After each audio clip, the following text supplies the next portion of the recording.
अस्सलाम वालेकुम प्यारे बच्चों। तो आज हम सीखेंगे उर्दू हरूफ़े तहज्जी। तो चलें शुरू करते हैं। अलिफ, अलिफ मत आ।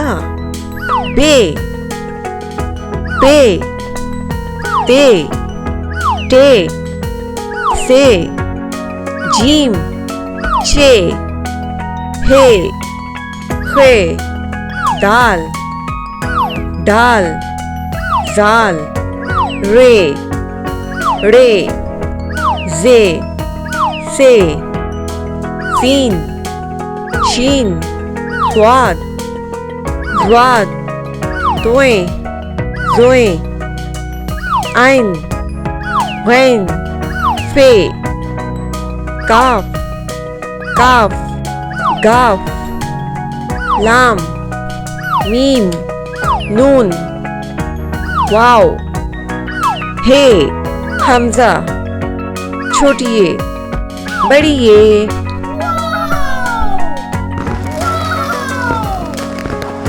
मज़ीद वीडियोस के लिए सब्सक्राइब करें।